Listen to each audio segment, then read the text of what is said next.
Hello, everyone, and welcome to the Chiron Author Series. My name is John Bailey, and I'm here today with Dr. Violet Sherwood, one of our authors. Dr. Sherwood has written a new book, Haunted, the Death Mother Archetype, that explores the experience of psychological infanticide and uh, reflects some of the darker aspects of the wounding of the sacred feminine. Uh, Dr. Sherwood, thank you for taking the time to be here today. You're really welcome, John. Thank you. I appreciate this time with you. Great. I really enjoyed some of the conversations that we had, which led up to today's discussion. I really, as you know, didn't have a good grasp on the material in your book. So I was grateful for the opportunity to talk through some of that with you prior to today.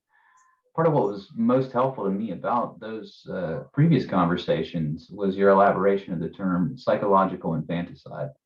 Could you talk a little about how you use that term in its historical context? Sure. So first, let's define that term, psychological infanticide. It's a big mouthful.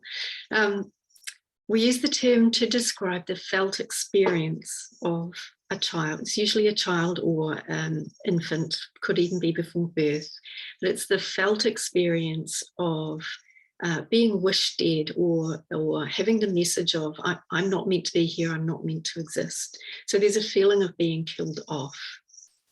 And that's a psychological process, but we can look back in history, which is what I did in the book, is to go back through psychohistory and realize that there is a centuries-old practice of infanticide in the Western world, and that what I'm labeling now as psychological infanticide has a very real, literal root to it. And so, going way back, over a number of centuries, infants were not cherished for their own being. They were seen as objects, that needed to be useful to be able to survive.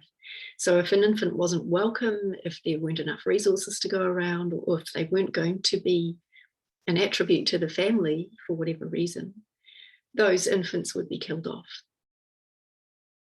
And so there's been a long process over time of that practice changing and shifting as our own development as human beings has also changed and shifted. We now value children generally as beings in their own right, and it would be very hard for us now to think about just killing a child off because we couldn't see their use for us. So that literal process has changed. But there's still an unconscious process that happens when, in particular, a mother isn't prepared to take care of a child, isn't supported to take care of a child. And so that's what I'm talking about, is that psychological process that the child picks up and feels and interprets for itself. Thank you. It's hard not to have an emotional reaction when you describe the process of caring for a child and of being unable or unsupported in caring for a child. I felt that a little when you said those words. I know that when we talked previously, you shared with me some of your personal history around the experience of psychological infanticide and how that has led you to this work. Could you share some of that with us today? Yeah, sure. Yeah. I think I've said to you before that my personal story is fairly important for this book because, of course, it's what led to the writing of this book. And my personal journey is woven throughout the book's text. So my story starts at birth, or maybe even before birth. I was an adopted child. And so as far back as I can remember, I experienced that feeling that I write about of being killed off or not wished here. There's a slight difference between them, but messages that I shouldn't be here, I wasn't meant to exist. And that feeling has coloured my life, or did colour my life, for a very long time. And as often happens when we have a lot of dark material that isn't being processed, there came a point in my early 20s where I broke down. And a lot of those big themes came to the forefront and got really shaken up. And I like to say that I think it was that time was both the worst time of my life and the best time of my life, because it was very, very challenging to go through, very hard time. And it opened something up for me. It got me thinking about this mythic journey that is the story of my life, and really being more conscious about how I wanted to live that life.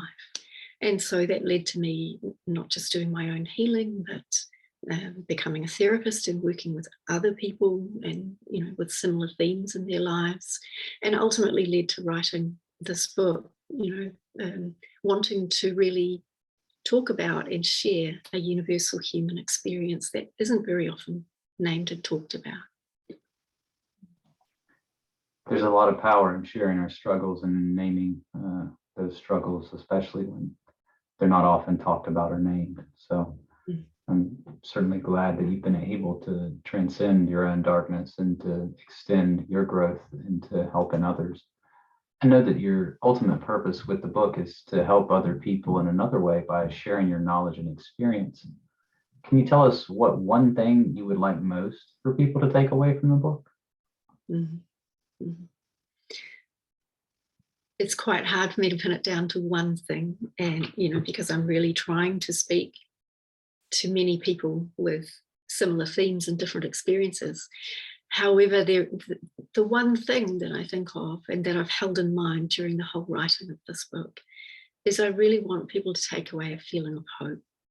You know, whether these, you know, you're a reader who's going through your own darkness and really struggling with these themes, or whether you're a therapist who is working with people with these themes, I would like for you to hear that there is hope, that it is possible to journey through this darkness and come to a place of really living and really wanting to be in life.